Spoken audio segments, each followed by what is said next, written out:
What if the missing piece for the Maple Leafs to finally stop being an eternal promise is exactly the one no one is talking about? The city of Toronto breathes hockey and lives in constant tension. Season after season, the team starts off with talent, hope, and pressure, and ends with frustration, questions, and promises of change. The reality is simple and harsh.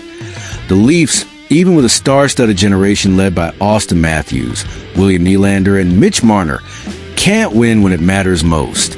And now, the front office faces an offseason that could very well define the next few years, or repeat the mistakes of the past.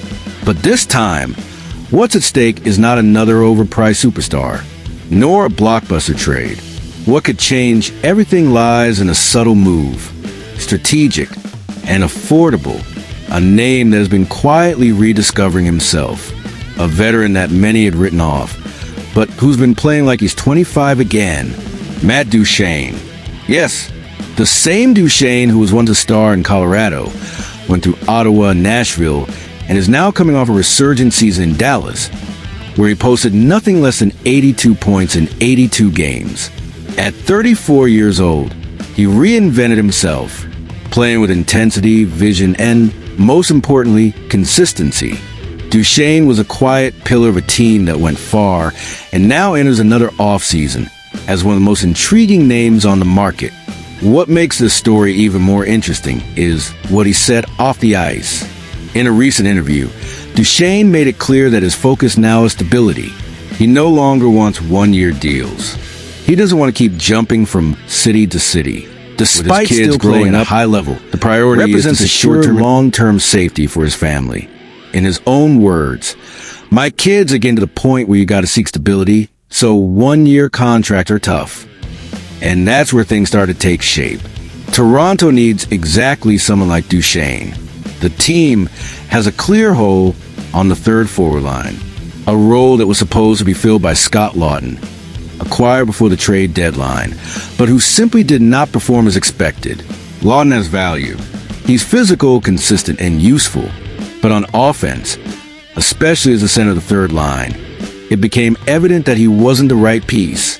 The Leafs were also linked to Sam Bennett, another name who could fill that role. But the cost? Estimated between $7 million and $9 million per season, with multiple teams interested. In other words, too high of an investment for a team already pushing salary cap and needing to build a balanced roster, not just one stack with stars. Now back to Duchene.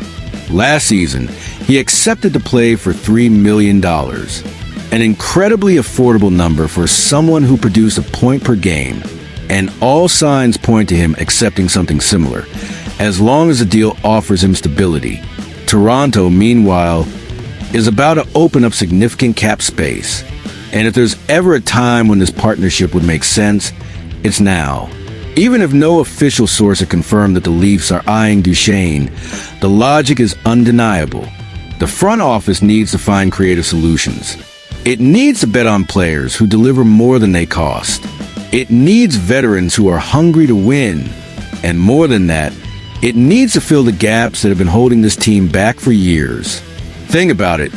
Duchene comes in, anchors the third line, distributes the puck, relieves the pressure on Matthews and Marner, and brings a maturity that's been missing in crucial moments. He doesn't need to be the hero. He just needs to be reliable, experienced, stable, the kind of presence Toronto has been searching for but hasn't found. And if not Duchene, then who? Go back to betting on misfits? Overpay for names that limit the rest of the roster? Or repeat the same cycle of hype and heartbreak? That's exactly why this possible move deserves attention, even if it hasn't made headlines yet. And if you follow the Leafs, you already know these kind of opportunities tend to appear and vanish fast. So drop a like and subscribe to the channel, because here we break down every rumor and every possibility in depth before they become news. The Leafs offseason is just beginning, and it may be built not on one big splash, but on smart and quiet moves like this one. Duchene is not a magic solution, but he might be exactly the missing gear to bring balance, depth, and Who knows? A real chance to change a script that's been repeating for years. Now I want to hear from you. If you were Brad Treliving, would you offer Matt Duchene a 2 or 3-year contract? Or do you think the franchise should take a different path? Even at the risk of getting it wrong again, drop your thoughts in the comments, because the next few weeks will be crucial. What if the right piece for the Toronto Maple Leafs' silent rebuild isn't Matt Duchene? What if, while all eyes are on a veteran searching for long-term stability, the real turning point is quietly taking shape in the shadows with Alex Tuch? Yes, Duchene remains an extremely attractive option. A veteran who just posted 82 points in 82 games and carries an affordable $3 million cap hit. His desire for long-term stability fits perfectly with Toronto's moment. A team desperate for consistency in its bottom six and leadership in the locker room. He represents a safe bet, cost-effective, and reliably productive. But in a parallel universe, somewhere in the gray zone between off-season rumors and fan creativity, a more aggressive alternative has emerged. This idea was born within the fan community. Using the Puck GM tool from the Puckpedia site, a user proposed a bold, yet disturbingly plausible, trade scenario. In it, the Leafs would send Bobby McMann a 2027 second-round pick and a valuable 2028 first-round pick to division rival Buffalo Sabres, all in exchange for Alex Tuch. A simulation, yes, but also a warning. Toronto is at a breaking point. After yet another painful playoff exit, this time suffering humiliating home losses in Games 5 and 7 against the Florida Panthers, the Leafs front office seems to have finally gotten the message. Something has to change. And not just names, the DNA of the team. GM Brad Treliving was clear. If we keep getting the same results, something in the DNA has to change, he said after the elimination. That's on me going Despite forward. still playing at a high level. In other words, Represents a no one is short-term- safe. Not the stars. Not the prospects. Not even future draft capital. Urgency has taken over. That's where the shadow of Alex Tuch becomes real. With only 1 year remaining on his 7-year, $33.25 million contract, Tuch might seem like a risky acquisition at first glance. But look closer. 36 goals, 31 assists, and 67 points last season with the Sabres. A player who produces offensively with consistency, plays physically, and has the versatility to slot in at center or wing. Exactly the kind of piece the Leafs lacked when it mattered most in the physical and mental grind of the playoffs. Tuch isn't a name that comes up easily in trade talks. According to insider David Pagnotta, he's not on the block, but he's not untouchable either. He's the kind of player who moves only for a deal you can't ignore. And if Buffalo is looking to reshape its core, that kind of offer might be within reach. The Sabres don't want long-term picks or prospects. They want NHL talent now, immediate production.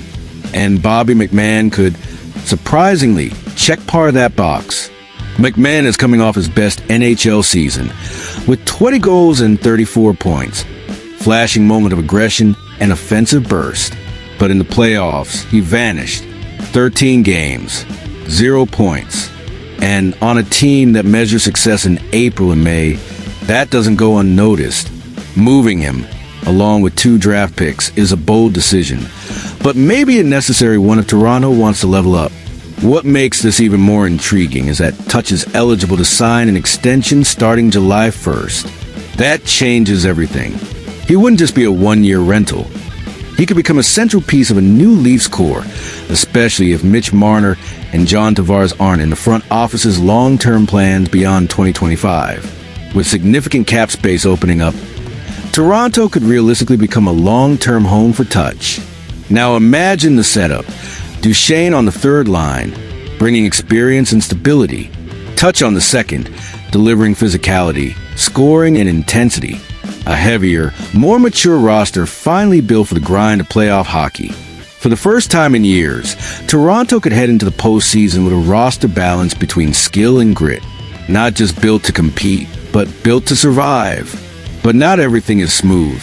That 2028 first-round pick is Toronto's last big trade chip. The Leafs have already dealt their 2025, 2026, and 2027 first-rounders. Trading another one could leave the franchise with no pipeline for future replenishment. A move this big signals that the window is now. There's no room for error, no time for rebuilds. And that's Treliving's dilemma. Duchene offers a safe bet with no sacrifice of draft capital. Tuch, on the other hand, demands boldness and maybe a touch of desperation. But isn't that how champions are made? Through calculated risks? Or by sticking to what you already have? This is the most delicate offseason Toronto has faced in years. And it may define not just future results, but the identity of an entire era. So now I want to hear from you. If you were running the Maple Leafs, would you give up your last first-round pick for Alex Tuch? Or do you believe the right path is to invest in low-cost contracts like Matt Duchene? Which DNA would you choose for the new Toronto? Drop your thoughts in the comments. Your opinion fuels this debate. And if you haven't subscribed yet, now's the time. Turn on the notification bell, because in the next video, we'll go behind the scenes of Mitch Marner's possible departure and why William Nylander's name could also enter the conversation. Toronto is on the brink of a silent revolution, and you're going to follow every chapter right here firsthand.